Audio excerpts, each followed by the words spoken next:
அதுல அச்சடிக்கப்பட்டிருக்கக்கூடிய திருவள்ளுவரின் படம் காவி உடை தரிக்கப்பட்ட படமாக இருக்கிறது அப்படிங்கிற சர்ச்சை மீண்டுமாக கிளம்பி இருக்கிறது. ஏன் இது தொடர்ச்சியா இப்படி சர்ச்சை ஏற்படணும் அப்படிங்கிறதுக்காகவே செய்யக்கூடிய ஒன்றா இருக்கா? நான் சிரிக்கிறத தவிர என்ன சொல்ல முடியாது.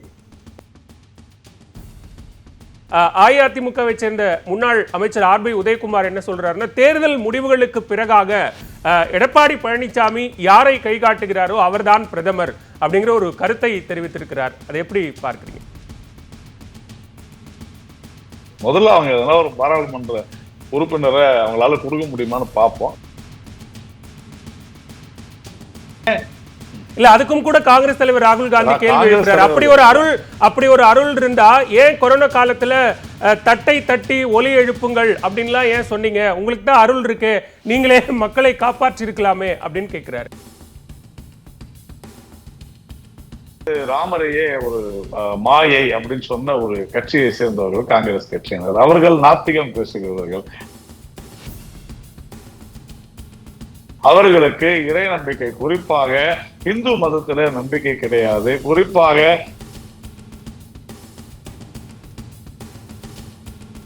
ஆனால் இன்னொரு மதத்தை அவர்கள் கிண்டல் செய்வது, கேலி செய்வது தவறான விஷயம்.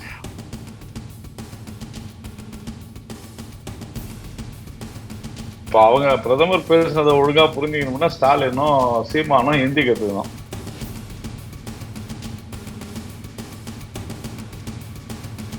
அவங்களுக்கு டிரான்ஸ்லேட் பண்ணி மொழிபெயர்த்து யார் சொன்னாங்களோ அவங்க தவறா சொல்லியிருக்கிறாங்க.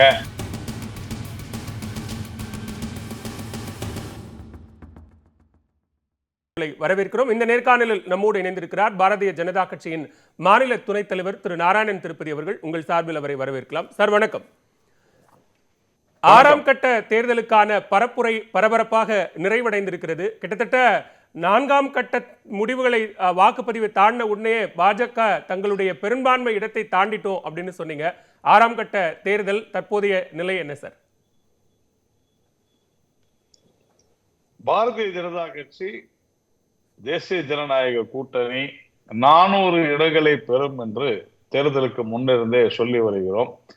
அந்த இலக்கை நோக்கி நாம் சென்று கொண்டிருக்கிறோம். உறுதியாக 400 இடங்களுக்கும் மேலாக தேசிய ஜனநாயக கூட்டணி பெற்று நரேந்திர தாமோதரதாஸ் மோடி தலைமையிலான பாரதிய ஜனதா கட்சியினுடைய ஆட்சி மீண்டும் 3வது முறையாக அமையவிருக்கிறது.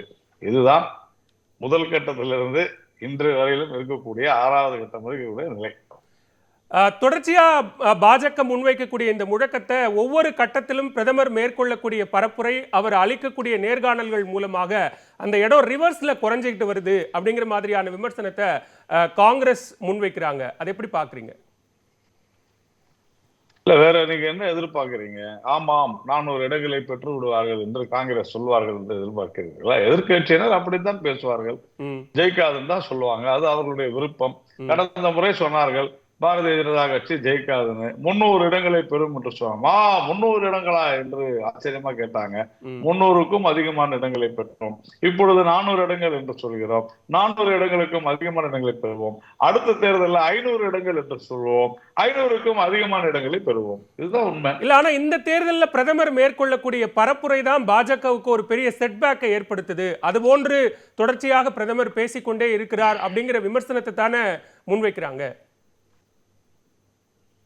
அதாவது ஆட்சியில வர முடியவில்லை என்கிற அந்த பதட்டத்தின் காரணமாக, தூக்கம் வராது இருப்பதன் காரணமாக எதையோ நினைத்து எதையோ பேசிக் கொண்டிருக்கிறார்கள் எதிர்கட்சிகள். அவங்களுக்கு பாவம் தூக்கம் இல்லை. அதனால அவங்க எதையோ நினைச்சு இது போலலாம் பேசுறாங்க. பிரதமர் மிக தெளிவாக மக்களிடையே என்ன கருத்தை சொல்ல வேண்டுமோ அந்த கருத்தை சொல்லி அதன் மூலம் பாரதிய ஜனதா கட்சிக்கு அதிக இடங்களை பெறுவதற்கான வழியை எங்களுடைய கட்சியினுடைய தலைவர் நரேந்திர மோடி செய்து கொண்டிருக்கிறார். இல்ல, மிக குறிப்பா பிரதமருடைய அந்த நேர்காணல்ல சொன்ன விஷயம் அப்படிங்கிறது ஒரு பயாலஜிக்கல் பர்த்தா இல்ல, நான் கடவுளின் உருவமாக நேரடியாக நானே கடவுளாக இந்த பரமாத்மாவால் படைக்கப்பட்டிருக்கிறேன் அப்படின்னு பேசின விஷயத்துக்கெல்லாம் இது கிட்டத்தட்ட ஒரு நோய் மாதிரி இருக்கு அப்படின்லாம் காங்கிரஸ் தலைவர்கள் விமர்சனம் செஞ்சிருக்காங்களே. இல்ல, அது நான் என்ன சொல்கிறேன் என்றால், காங்கிரஸ் கட்சியினருக்கு, குறிப்பாக காங்கிரசினுடைய நிர்வாகிகளுக்கு அவர்களுக்குத்தான் மனநோய் இருப்பதாக நான் அறிகிறேன். ஏனென்று சொன்னால் யாராக இருந்தாலும், இந்தியாவிலே பிறந்திருக்கக்கூடிய யாராக இருந்தாலும், அவர்கள் அது எந்த மதத்தை சார்ந்தவராக இருந்தாலும் ஏதாவது ஒரு விஷயம் கேட்டீங்க, எப்படிங்க ஒரு ஒரு ஸ்டூடெண்ட்டை போய் நீங்க எப்படி பாஸ் பண்ணீங்கன்னு கேட்டா கூட இறைவனர்களால் நான் வெற்றி பெற்றேன்னு சொல்லுவாங்க. தேர்தலில் கேட்டா இறைவனர்களால் வெற்றி பெற்றேன்னு சொல்லுவாங்க. நீங்க சச்சின் டெண்டுல்கர்ல இருந்து கபில் தேவ்ல இருந்து யாரை கேட்டாலுமே எப்படி நீங்க ஜெயிச்சீங்கன்னாக்கா இறைவனர்களால் வெற்றி பெற்றேன்னு சொல்லுவாங்க. அவங்க விளையாடி ஜெயிச்சாங்கன்றது ஒரு பக்கம் இருந்தாலும் கூட இறைவனுடைய அருள் எனக்கு இருக்கிறது, நான் ஜெயித்தேன். அதைத்தான் திரு மோடி அவர்கள் சொல்லி இருக்கிறார்.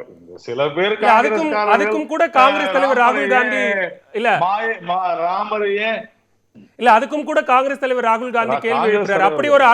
அப்படி ஒரு அருள் இருந்தா ஏன் கொரோனா காலத்துல தட்டை தட்டி ஒலி எழுப்புங்கள் அப்படின்லாம் ஏன் சொன்னீங்க? உங்களுக்கு தான் அருள் இருக்கு, நீங்களே மக்களை காப்பாற்றி இருக்கலாமே அப்படின்னு கேட்கிறாரு.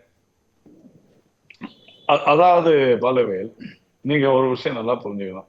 அதனால இவங்க ராமரையே ஒரு மாயை அப்படின்னு சொன்ன ஒரு கட்சியை சேர்ந்தவர்கள் காங்கிரஸ் கட்சியினர். அவர்கள் நாத்திகம் பேசுகிறவர்கள். அவர்களுக்கு இறை நம்பிக்கை, குறிப்பாக இந்து மதத்துல நம்பிக்கை கிடையாது. குறிப்பாக இன்னைக்கு கூட ரொம்ப ரொம்ப கிண்டலா பேசியிருக்கிறார் ராகுல் காந்தி. அவர்களை பொறுத்தவரையில அவர்கள் வேறு மதத்தை சார்ந்தவர்களாக இருந்ததை பத்தி நமக்கு கவலை இல்லை. ஆனால் இன்னொரு மதத்தை அவர்கள் கிண்டல் செய்வது, கேலி செய்வது தவறான விஷயம். நம்முடைய இந்து மதத்தை சார்ந்த ஒவ்வொரு நம்பிக்கையை நாம் நம்மை காப்பாற்றுவது இறைவன் தான், இறைவன் செயல்தான் எல்லாவற்றுக்குமே காரணம் என்று மிக தெளிவாக. டாக்டர் கூட ஆபரேஷன் செய்ய போகும்போது இறைவனை வேண்டிக் கொள்ளுங்கள்னு நோயாளி கிட்ட சொல்றாங்க. அதே மாதிரி டாக்டரும் நான் நல்லபடியா அந்த நோயாளியை காப்பாற்றணும் இறைவனை வேண்டிக்கிறாங்க. அதைத்தான் அவர்கள் மிக தெளிவாக சொல்லியிருக்கிறார். கடந்த 2 தேர்தல்களை காட்டிலும் இந்த தேர்தல்ல இந்து முஸ்லிம் அப்படிங்கிற ஒரு விஷயம், மிக குறிப்பா மதவாதம் ரொம்ப தீவிரமா இந்த தேர்தல் பரப்புரையில முன்வைக்கப்பட்டது. அதிகமாக பிரதமர் பேசிய வார்த்தைகள்ல இஸ்லாமியர்கள், முஸ்லிம் என்கிற வார்த்தை பயன்படுத்தப்பட்டிருக்கு அப்படின்லாம் கவுண்ட் சொல்றாங்க. பாலவேல், இப்போ இந்த தேர்தல் தமிழ்நாட்டுல இருந்து துவங்கினதுன்னு வச்சுப்போம். முதல் ஃபேஸ் தமிழ்நாட்டுல இருந்து துவங்கினு சொன்னாக்க இங்க தேர்தல் நடக்கும் பொழுது மாநில பிரிவினைவாதம், அதாவது மாநில உரிமைகள், இப்படி எல்லாம் பேசினாங்க. அதாவது மாநில ரீதியா, மொழி ரீதியா பிரிச்சாங்க எதிர்கட்சிகள், குறிப்பா காங்கிரஸ். அதன் பிறகு ஜாதி ரீதியா பேசினாங்க. சில மாநிலங்கள்ல அங்க ஜாதியை விட்டு நடக்கும்போது ஜாதி ரீதியா நம்ம பிரிவினைவாதம் பேசினாங்க. அப்புறமா மத ரீதியா இது எல்லாத்துக்கும் பிரதமர் பதில் சொல்றாரு. அதனால இந்த நாட்டை மத ரீதியாகவோ ஜாதி ரீதியாகவோ விலக்க கூடாது, எல்லோரும் ஒன்றுதான் என்பதற்காக சில விஷயங்களை மேற்கோள் காட்டி பேசித்தான் ஆக வேண்டும். தவிர அவர் பிரதமர் என்ன பேசுகிறார் என்பது மட்டும்தான் இந்த எதிர்கட்சியினருக்கு ஒரு பாயிண்டாவே இருக்குது. அதுதான் நான் சொன்னேன். இவங்களுக்கு யாருக்கு பிடிக்குதோ இல்லையோ, இவங்களுக்கு அந்த மனநோய் பிடித்து விட்டது. பிரதமர் என்ன பேசுகிறார், அவரை எப்படி எல்லாம் பேசலாம் அப்படின்ற அந்த ஒரு விதமான அந்த விஷயத்துக்கு உள்ள போயிட்டாங்க. இவர்களால் நாட்டு மக்களுக்கு எந்த நன்மையும் கிடையாது. அதனால பிரதமர் பத்தி அவங்க பேசிக்கிட்டே இருக்காங்க, அவ்வளவுதான். நீங்களே குறிப்பிட்டீங்க தமிழ்நாட்டுக்கு பிரதமர் முதற்கட்ட தேர்தலுக்கு பரப்புரைக்கு வந்தார். அப்ப வரும்போது தமிழர்களுக்கான முக்கியத்துவம், தமிழினுடைய பாரம்பரியம் குறித்தெல்லாம் பேசுகிற பிரதமர் ஒடிசாவுக்கு போனதும் அங்க இருக்கக்கூடிய பொக்கிஷ அறையின் சாவி தமிழ்நாட்டில் இருக்கு அப்படின்னு சொன்ன விவகாரம் மிகப்பெரிய பேசு பொருளா மாறுச்சு. இங்க முதலமைச்சர், நாம் தமிழர் ஒருங்கிணைப்பாளர் சீமான் உட்பட பலரும் கண்டனம் தெரிவிச்சிருக்கிறாங்க. நீங்க ஒட்டுமொத்த தமிழர்களையும் திருடர்கள் என்று சொல்வதா? இந்த கருத்தை உடனடியா திரும்ப பெறணும், மன்னிப்பு கேட்கணும் அப்படின்னு சொல்லியிருக்காங்க. இல்ல, இப்ப அவங்க பிரதமர் பேசுனதை ஒழுங்கா புரிஞ்சுக்கணும்னா ஸ்டாலினும் சீமானும் ஹிந்தி கத்துக்கணும். பிரதமர் பேசின ஹிந்தி அவங்களுக்கு புரியலன்னா நான் ஒன்றும் செய்ய முடியாது. அவங்களுக்கு டிரான்ஸ்லேட் பண்ணி மொழிபெயர்த்து யார் சொன்னாங்களோ அவங்க தவறா சொல்லியிருக்கிறாங்க, இவங்களுக்கு எதிரா அவங்க செயல்படுறாங்கன்றத திரு முதலமைச்சர் திரு ஸ்டாலின் அவர்கள் புரிந்து கொள்ள வேண்டும். இல்லங்க, ஆமாங்க, அது என்னன்னு ஒரிசால இருக்கிறவங்க கேட்டா தெரியும். அங்க இருக்கக்கூடிய அரசியல் சூழ்நிலை குறித்து அவர் பேசி இருக்கிறார், அது அவங்களுக்கு தெரியும். இங்க இருக்கிறவங்க அது சரியா புரிஞ்சுக்கணும். வழக்கம் போலவே ஹிந்தி புரியாம ஏதோ பேசிக்கிட்டு இருக்காங்க.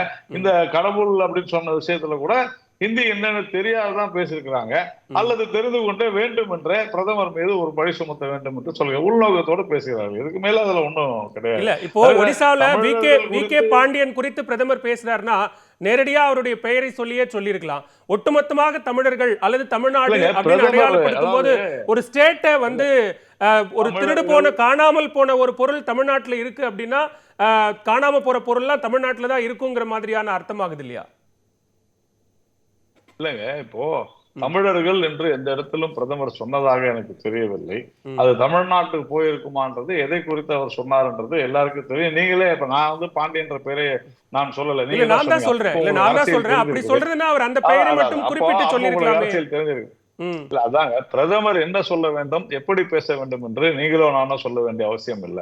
மத்தவங்களுக்கு என்ன எப்படி சொன்னா புரியும் அப்படிங்கிறது பிரதமருக்கு தெரியும். இப்ப உதாரணத்துக்கு தமிழ்நாட்டில இருந்து களவாடப்பட்ட பல சிலைகள் வந்து அமெரிக்காவிலயும் பல ஊர்களையும் இருக்குன்னாங்க, அந்த ஊர் தான் கொள்ளையடிச்சுட்டு போனது அர்த்தமாயிடுமா? இங்க இருக்கிற யாரும் அங்க செஞ்சிருக்கிறாங்க, பிரச்சனை இருக்குதுன்னு தான் அர்த்தம். இதுதான் நம்ம புரிஞ்சுக்கணுமே தவிர அதை விட்டு ஐயோ அமெரிக்காவை சொல்லிட்டீங்களான்னா என்ன அர்த்தம்? இது சாதாரண பொது அறிவு இருப்பவர்களுக்கு தெரியும். இல்ல இப்ப நீங்க ஒவ்வொரு மாநிலம் விட்டு ஒவ்வொரு மாநிலத்திற்கு போகும்போது அந்த மாநிலத்துக்கு தகுந்த மாதிரி பேசுறது அப்படிங்கிறது சரியில்லை. வேடம் தமிழர்கள்னு போட வேடம் தற்போது கலைஞ்சிச்சு அப்படிங்கிறாரு முதலமைச்சர். அதுதான் சொல்றேன், ஹிந்தி சரியா தெரியலன்னா தெரிஞ்சவங்கள்ட்ட கேட்டுக்கணும். அப்படி கேட்காமல் யாரோ சொன்னார்கள் என்று சொல்லாத வார்த்தைகள் எல்லாம் சொல்லி இப்படி வந்து திருடர்கள் என்று சொல்லிவிட்டார் சொல்வதெல்லாம் ஒரு முதலமைச்சர் பதவிக்கு அழகல்ல. அது வந்து அவருடைய தரத்தை விட்டு அவர் குறைந்து போய்விட்டார் என்றுதான் நான் சொல்கிறேன். அவர் சொன்ன அதே வார்த்தையை நான் சொல்றேன். ஒரு முதலமைச்சருக்கு அழகல்ல. என்ன பேசினார் புரிந்து கொண்டு பேசுவதுதான் ஒரு முதலமைச்சர் பொறுப்புக்கு அழகானது. இது திரு ஸ்டாலின் அவர்கள் தவறு செய்து விட்டார், அவருடைய கண்ணியத்தை அவரே குறைத்து கொண்டு விட்டார் என்றுதான் நான் நினைக்கிறேன். இப்போ ஒவ்வொரு முறை பிரதமர் பேசுகிற போதும் நம்ம அதை புரிஞ்சுக்கிறதுல இருக்கக்கூடிய பிரச்சனை, அந்த இன்டர்பிரேஷன்ல இருக்கக்கூடிய பிரச்சனை தான் இவ்வளவு சிக்கல்களுக்கும் காரணம் அப்படிங்கிறீங்களா? இல்ல அவங்களுடைய உள்நோக்கத்துல இருக்கிற பிரச்சனை நான் சொல்றேன். உள்நோக்கம் இதுதான் மிக மிக முக்கியம். அதாவது ஐயோ இவர் பிரதமராக மீண்டும் வந்துவிட்டால் நம்மால் லஞ்சம் ஊழல் முறைகேடுகள் எல்லாம் செய்ய முடியாது என்று பலர் துடித்துக் கொண்டிருக்கின்றனர். ஏனென்றால் பல்வேறு கட்டமைப்புகளை பெருக்கி இருக்கிறோம், அதன் மூலம் நாட்டினுடைய பொருளாதாரத்தை உயர்த்தி இருக்கிறோம். மீண்டும் மீண்டும் பிளாக் மார்க்கெட்டு, கருப்பு பணம் இதையெல்லாம் வந்து செய்ய முடியாது போகிறதே என்கிற ஆதங்கத்தினால் பலர் தொடர்ந்து திரு நரேந்திர மோடி அவர்கள் என்ன பேசுகிறாரோ அதை திரித்து ஒட்டி வெட்டி எடிட் செஞ்சு வெளியிடுகிறார்கள். இவ்வளவுதான் விஷயம்.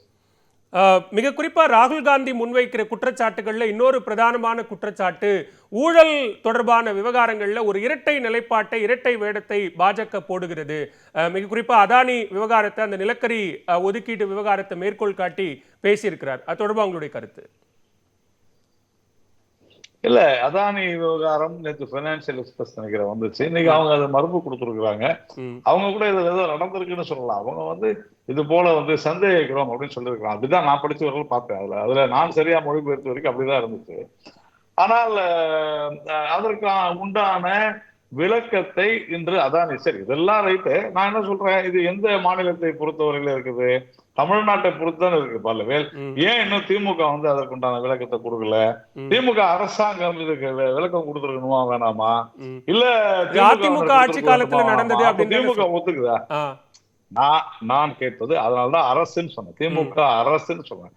இந்த அரசு சொல்ல சொல்லுங்க, இந்த அரசு சொல்ல சொல்லுங்க. இப்ப அதானிக்கு நேற்று போன வாரம் வந்து ஒரு ஹைட்ரோ ப்ராஜெக்ட் கொடுத்துருக்குறாங்க எங்க வேலூர் மாவட்டத்துல. அப்போ அதானி மோசமான நிறுவனம் சொன்னா இனிமேல் அதானியுடன் நாங்கள் தொடர்பு வைத்துக் கொள்ள மாட்டோம், அவர்களோடு நாங்கள் வந்து வியாபாரம் செய்ய மாட்டோம்னு தைரியமா திமுக சொல்லுமா?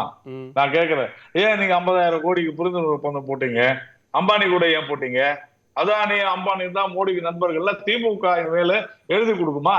அம்பானி அதானி கூட வச்சுக்க மாட்டோம். இப்ப நாம பேசிக்கிட்டு இருக்க உங்க தொலைக்காட்சி கூட அம்பானியோட நிறுவனம் தான். அது ஒண்ணு அவர் ராகுல் காந்தி சொல்றாரு, அந்த சம்சா அப்படின்னு சொல்றாரு. எதை நியூஸ் 18 தான் சொல்றாரு, சம்சா அப்படின்னு சொல்றாரு. அதை ஏத்துக்கிறாங்களா? திமுக வந்து ஏத்துக்குமா? என்ன மாதிரி எதை வேணாம்னாலும் பேசலாம்னா என்ன அர்த்தம்? அம்பானி அதானி என்பவர்கள் இந்த நாட்டில் இருக்கக்கூடிய நம்ம தொழிலதிபர், அவங்க பல்வேறு தொழில இருக்கிறாங்க. தவறு இருந்தால் கேளுங்கள், தவறு இல்லை. அதனால தொடர்ந்து இதே விஷயத்த பேசிட்டு இருக்கிறது, இது நாளைக்கு இது நாள் வரையிலும் காங்கிரசும் திமுகவும் அம்பானி அதானியோட அரசாங்கம் நடத்தும் போது தொடர்பு இல்லாத இருந்தாங்களா? சும்மா எதிர்கட்சியா இருக்கும்போது எதாவது பேசலாம்னு பேசுறதுலாம் தவறான விஷயம். ஓகே, பட் இந்த விஷயங்கள்லாம் நீங்க வெளியில பரப்புரையில பேசுகிற போது அது மக்கள் மத்தியில எதிரொலிக்காது, அது எந்த விதத்திலும் பாஜகவுக்கு கிடைக்கக்கூடிய வாக்குகளை டிஸ்டர்ப் பண்ணாது அப்படின்னு உறுதியா நம்புறீங்களா? இந்த மாதிரிலாம் பேசுறதுனால பாருங்கள் அதிக ஓட்டு தான் கிடைக்கும்ன்றது நான் நம்புறேன். அதுதான் நான் சொல்றேன். 400 இடங்கள் என்று நான் ஏன் தெளிவாக சொல்கிறேன் என்றால், தொடர்ந்து இந்த இதுல நீங்க என்ன கேட்டீங்க, பிரதமர் பேசுறதுனால வாக்கு குறையுமான்னு. பிரதமர் பேசுறதுனால வாக்கு குறையாது. பிரதமர் பேசுவதை தவறு என்று சொல்வதனால வாக்குகள் எதிர் முகாமிற்கு குறைய போகிறது. காங்கிரஸ் நான் சொல்றேங்க, ஒரு 30 சீட்டு தான்னா பெரிய விஷயம் தான் நான் நம்புறேன். அவ்வளவுதான். அதுக்கு மேல வரதுக்கான வாய்ப்பே இல்லை. நீங்க பிரதமர் சொன்னதை விட, உள்துறை அமைச்சர் சொன்னதை விட நீங்க கவுண்ட குறைச்சிட்டீங்க. இல்ல அவ்வளவுதான் வருங்க. ஏன்னா இப்போ தொடர்ந்து ராகுல் காந்தி பேசுறதெல்லாம் பாத்தீங்கன்னா அப்படிதான் தெரியுது. ஏன்னா அவங்க இது இன்னும் 2 ஃபேஸ் இருக்கு. இப்படியே தொடர்ந்து இந்த நாட்டு மக்கள் குறித்து கவலைப்படாமல் தூங்காத, அந்த தூக்கம் வராத அந்த டென்ஷன்ல எதையோ பேசணுமேனு தொடர்ந்து பிரதமரை பத்தி இவங்க தப்பும் தவறுமா பேசிக்கிட்டே இருக்காங்க. நாட்டு மக்கள் பிரதமருடைய கடும் உழைப்பை பாராட்டி கொண்டிருக்கிறார்கள். ஆனால் இவர்கள் பிரதமரை தேவையற்ற விமர்சனம் செய்து கொண்டிருப்பது என்பது அவர்களுக்கு தான் தீங்காக முடியுமே தவிர பாரதிய ஜனதா கட்சிக்கு கிடையாது. ஓகே. தமிழ்நாட்டை பொறுத்த வரைக்கும் தொடர்ச்சியா ஆளுநர் RN ரவி நிறைய கருத்துக்கள் தெரிவிப்பதிலும் சரி அல்லது மற்ற விவகாரங்களிலும் சரி சர்ச்சையை ஏற்படுத்துகிறார் அப்படிங்கிற ஒரு குற்றச்சாட்டு இங்கே கட்சிகள் முன்வைத்துக் கொண்டே இருக்கிறார்கள். திருவள்ளுவர் தின விழா தொடர்பான ஒரு அழைப்பிதழ் ஆளுநர் மாளிகையிலிருந்து வெளியாகி இருக்கிறது. அதில் அச்சடிக்கப்பட்டிருக்கக்கூடிய திருவள்ளுவரின் படம் காவி உடை தரிக்கப்பட்ட படமாக இருக்கிறது அப்படிங்கிற சர்ச்சை மீண்டுமாக கிளம்பி இருக்கிறது. ஏன் இது தொடர்ச்சியா இப்படி சர்ச்சை ஏற்படணும் அப்படிங்கிறதுக்காகவே செய்யக்கூடிய ஒன்றா இருக்கா? இப்போ அந்த படத்துல நிறம் குறித்து சர்ச்சையை கிளப்புறது யாருன்னா அவங்க தாங்க. ஏன் காவியோட அணிந்திருந்தா என்ன தப்பு? எல்லா இடத்துலயும் காவியோட தான் அணிந்திருந்தார் திருவள்ளுவர். திமுக வந்த பிறகு அதை மாத்திருச்சு. அவ்வளவுதான விஷயம், வேற ஒண்ணும் கிடையாது. அவர் எந்த உடை போட்டதா உங்களுக்கு என்ன இருக்குது? ஏன் காவி போடக்கூடாதா? காவி ஒரு கலர் தானே. அப்ப நீங்க எனக்கு தயவுசெய்து சொல்லுங்க, எவ்வளவு கலர் இருக்குது? காவி, கருப்பு, சிகப்பு, மஞ்சள், நீலம், இதுக்கெல்லாம் மதம் இருக்கா? ஏன் நீங்க ஒரு நிறத்தை கூட ஏன் மதமா மாத்துறீங்க? தேவையில்லை. அவருக்கு நீங்க எந்த உடை வேணாலும் போட்டுக்கிட்டோம், நாங்க ஒண்ணும் வேணாம்னு சொல்ல, தாராளமா போட்டுங்க. அவருக்கு என்ன, காவி உடைதான் அவர் முதல் அணிஞ்சுக்கிட்டு இருந்தாரு. அவர் இந்து மதத்தை சார்ந்தவர் தான், அதுல ஒண்ணும் மாற்று கருத்து இல்லை. சும்மா இங்க இருக்கிறவங்க அவரை திடீர்னு கிறிஸ்தவ மதம், நாங்க பௌத்த மதம், தேவையில்லாத ஒரு பிரச்சனையை திமுகவினர் தான் திகாவினர் தான். அப்படி தேவையில்லாத ஒரு பிரச்சனை எழுகிறதுன்னு தெரிஞ்ச பிறகும் கூட அதே படத்தை மீண்டுமாக ஆளுநர் மாளிகை பயன்படுத்துகிறது அப்படின்னா அதுல உள்நோக்கம் எதுவும் இல்லையா? நீங்க சொல்றது நீங்க சொல்றது எப்படி இருக்குன்னா, போலீஸ் ஏன் தேவையில்லாத திருடங்க இடத்துக்கு போகணும் அப்படின்னு கேக்குற மாதிரி இருக்குது. அது மாதிரி கேட்காதீங்க. இல்ல, தேவையில்லாத பிரச்சனை. ஏற்கனவே அப்படியான ஒரு விஷயம் சர்ச்சையான நேரத்துல மீண்டும் அதை பயன்படுத்துவது சரியான்னு கேக்குறேன். இல்ல என்ன சர்ச்சை? இல்லங்க, என்ன சர்ச்சைன்னு கேக்குறேன். இதுல என்ன சர்ச்சை என்ன இருக்கு? திருவள்ளுவர் காவி உடை தரித்த புகைப்படங்கள் இல்ல, இது வேண்டும்னே பயன்படுத்தப்படுது அப்படிங்கிற குற்றச்சாட்டை இங்க இருக்கக்கூடிய கட்சிகள் முன்வைக்கிறாங்க. இல்ல, உங்களுக்கு திருவள்ளுவர் காவி உடை தரித்த புகைப்படங்கள்லாம் அந்த காலத்துல இருந்து பல முறை நாமளே எடுத்து போட்டிருக்கிறோம். பல சினிமாக்களில நாம போட்டிருக்கிறோம். அதே மாதிரி பல நாளிதழ்கள்ல வந்தத ஒரு 70 வருடங்கள் 80 வருடங்கள் முன்னாடி போட்டிருக்கிறோம். இலங்கையில இன்னைக்கும் திருவள்ளுவர் எப்படி இருக்கிறாருன்றத காவி உடை இருக்கலாம் நம்ம நிரூபிச்சிருக்கிறோம். அதனால இது சர்ச்சையை கிளப்புவது இங்க இருக்கக்கூடிய ஒரு சிலர் தானே தவிர ஆளுநர் கிடையாது. அவர் உண்மை என்று தெளிவாக சொல்லியிருக்காரு. நீங்க உண்மையை பொய்யா மாத்தி அதை 100 முறை சொல்லி அந்த பொய்யை உண்மையா மாத்த முயற்சி பண்ணதை நாம தகர்த்து எரிஞ்சிருக்கிறோம். அதனால திருவள்ளுவருக்கு காவி உடை என்பது சரியானது, பொருத்தமானது. ஓகே, நிறைவாக ஒரு கேள்வி திரு நாராயணன், நீங்க தமிழ்நாட்டை பொறுத்த வரைக்கும் ஆரம்ப கட்டத்திலிருந்து, அதாவது தேர்தலுக்கு முன்னாடியிலிருந்தே அதிமுக பாஜக அந்த கூட்டணி பிளவுக்கு பிறகாக மீண்டும் இந்த கூட்டணி இணையும் அப்படின்லாம் சொல்லிக்கிட்டு இருந்த நேரத்தில் அது நடக்காமலேயே போனது. ஆனா இப்போ அஇஅதிமுகவை சேர்ந்த முன்னாள் அமைச்சர் RB உதயகுமார் என்ன சொல்றாருன்னா, தேர்தல் முடிவுகளுக்கு பிறகாக எடப்பாடி பழனிசாமி யாரை கை காட்டுகிறாரோ அவர்தான் பிரதமர் அப்படிங்கிற ஒரு கருத்தை தெரிவித்திருக்கிறார். அதை எப்படி பார்க்கிறீங்க? நான் சிரிக்கிறத தவிர என்ன சொல்ல முடியாது, வேற ஒன்றும் சொல்ல முடியாது. முதல்ல அவங்க எதனா ஒரு பாராளுமன்ற உறுப்பினரை அவங்களால கொடுக்க முடியுமான்னு பார்ப்போம், அதன் பிறகு மற்றதை பார்ப்போம். கடந்த முறை கூட்டணியில் இருந்த போதும் குடும்பம் அவங்க மேல அவ்வளவு நம்பிக்கை இல்லாம இருக்கீங்க.